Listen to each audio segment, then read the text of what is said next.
that displayed resiliency, toughness, all the things that make us Tigers. My pregame speech to our football team said to them, I know you want to play hard. I know you're going to play hard. Here's what the charge and the ask is. That when adversity hits you, you find a way, you will a way, and you keep on punching, because it's going to happen. I wish I could tell you we're going to shut them out and it'll be 50-0. That's not a reality. The reality is you're going to have to earn everything that you get, and they won't give it to you. They never have. And so we find ourselves in the first quarter, 14-0. After the first series, a block punt that went scoop and score. Then they answered it again. And so it tests our resolve, and it makes you look in the mirror at yourself to see if you have what it takes. We had what it took today. I'm so proud of our football team and how they represented themselves, our university, and they never say die spirit. They just kept on fighting and kept on punching. And I'm proud to be in the position I am to have led them to this victory. They earned it. They earned it the hard way. Coach, you have a long-standing relationship with Harlem and his family. Just talk about what you saw out of him tonight and just his ability to make guys miss, I would say. Yeah,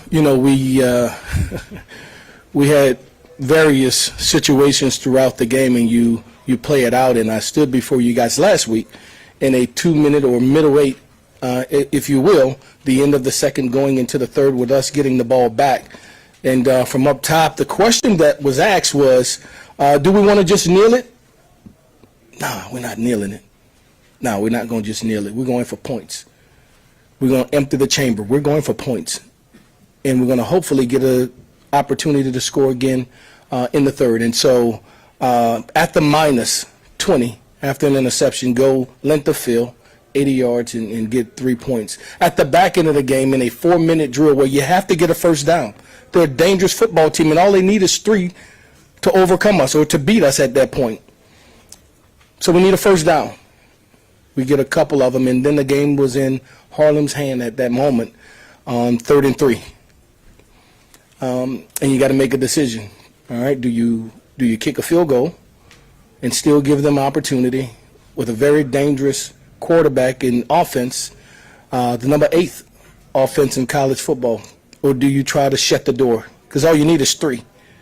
And he pops a big one. He takes it on his own. He knew that there would be one guy backside. Go win you one-on-one. This is what you were born to do. He won his one-on-one, and it helped propel us to victory. Yeah. Coach, on your game-winning drive, you broke out some very creative plays. Yeah. Did you practice those all during the week and you're saving them all for one drive, or what's the thinking? No, we practiced them all week. Some had been with us, some from last week, some we added this week. Just vulnerabilities and ways we thought we had to be creative to find a way to score. And so to the staff, it was, we're going to just leave these bullets here and practice these plays and come back and then talk about, man, we should have did this, we could have did that. We're not doing it. Empty the chamber, use everything that we've practiced, and we began to call those things and go down the field. And it worked out for us. They worked out in our favor. And there are no guarantees, but it gives you a chance. And also, that's all our kids needed and wanted was a chance.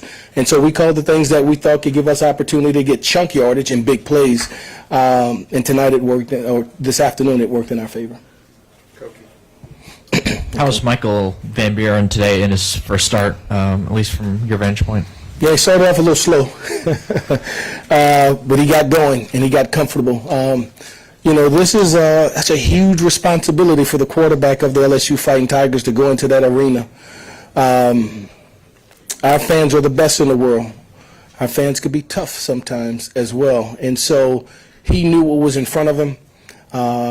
He got comfortable and began to take control of the game, of the football team, and picked up huge yardage at opportunities and rushing and great throws at times as well. I was proud of him. I thought he played admirably and got the game into a point where he was able to affect change and dictate for our football team. In the back, Coach Wilson. You being the interim head coach with a team that has been through a lot this season, with the gritty win and doing it in Tiger Stadium, what did it mean to you? It means everything to myself and to our staff. I told our staff, I'm proud of them and the way that they prepared, the way that they challenged their position group, the way that they coached. But I'm even more proud, and I want them, as I concluded meeting with them, when we go into that locker room, you love on these babies. You let them know, I appreciate you for doing what was asked of you. And it's just, it culminated. It culminated in this day for our staff and for our players. So a big win for us, and I couldn't be more overjoyed for our football team.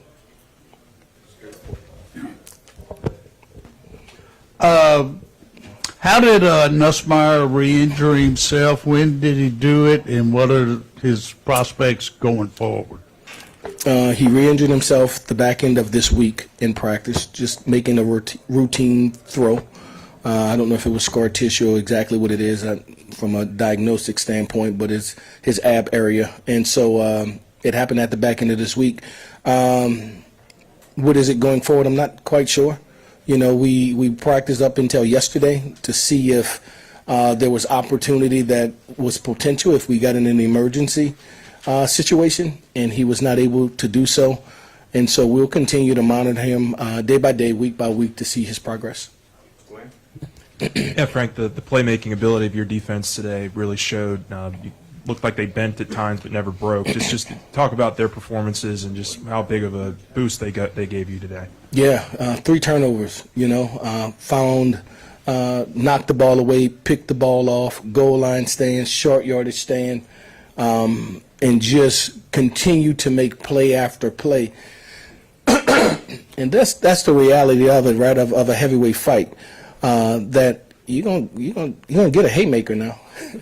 You're going to get a haymaker and how you respond from it. And so they put us in position to achieve victory today in their style of play.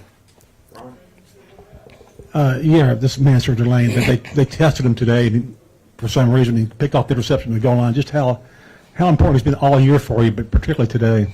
Yeah, he's a young man who knows what he wants, right? He came here to position himself to have an opportunity to get into the playoffs. He's a young man that came here to position himself with an opportunity to enhance his draft potential. He does it weekly for us in his preparation. It carries over on Saturdays and games. And it's a reflection of when hard work meets opportunity in preparation, that's the result you get. And so very proud of Mansour and the job he's doing. Coach, in the back over here, not a football-specific question with the scheme, but you're the second African-American to hold the title of head coach for LSU in any capacity. The other, of course, being Brad Davis on your staff, and now you're the first black man to lead LSU to a win as its head coach. With that in mind, how does that feel for you? Yeah. To be in position to lead this team to victory after 3 weeks of agony, right?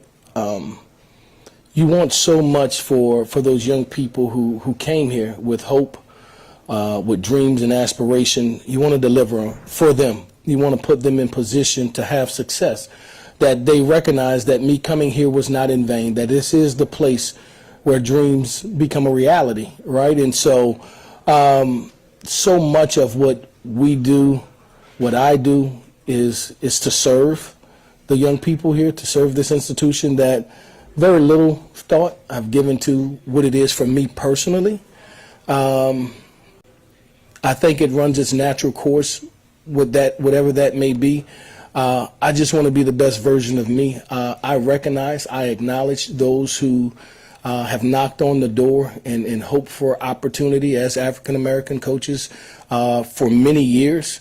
I stand on the shoulders of those men who are giants. And so I'm very fortunate, I'm very proud, I'm very humbled to be in position to be able to help this team and earn victory.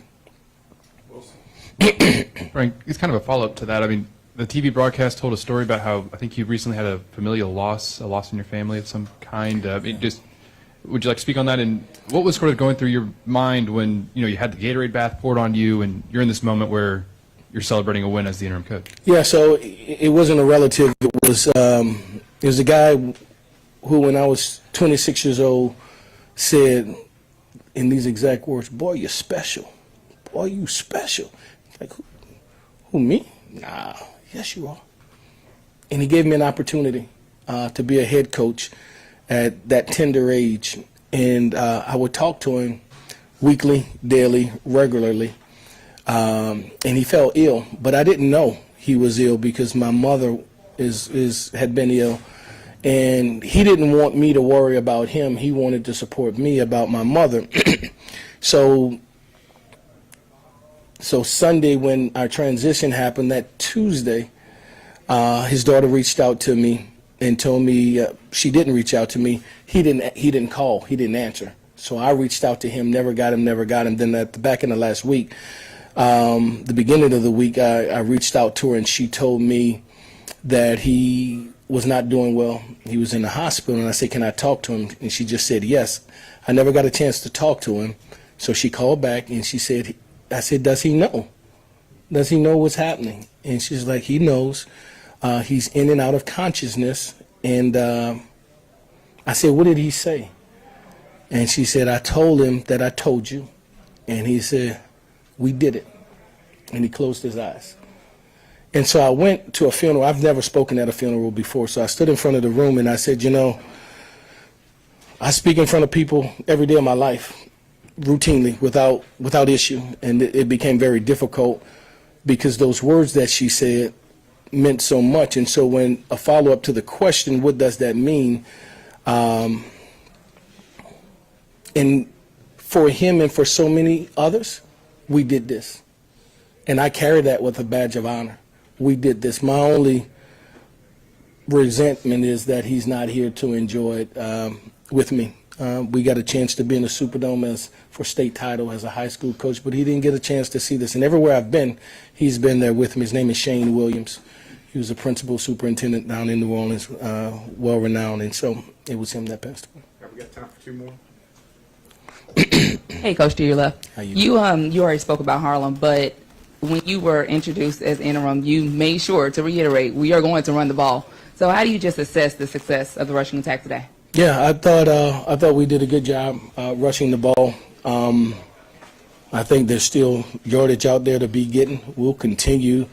I just think when you look at this football game and our offense plays 70-plus snaps and our defense plays 50 snaps, that's what allows them to be so dominant as a. I don't know if you guys on your first win, Coach, in Tiger Stadium. I love you, Coach. Thank you, Caden. Don't fall, Caden. Right. I think that's a testament of what we were trying to achieve. When they're that dangerous as an offense, you want to reduce their opportunity. We want to increase our opportunities, and we were able to do that because we ran the ball well, because we beat them in time of possession and more possessions compared to what they had. And so the defense, now their ears are pinned back, they're fresh, and they're eager, and they were able to go out there and play their very best. And it's a compliment of the rush game. Frank, with Van Buren's performance today and obviously the result of the game, what is the hope that today does for him moving forward? Yeah, continue to ascend, that he knows.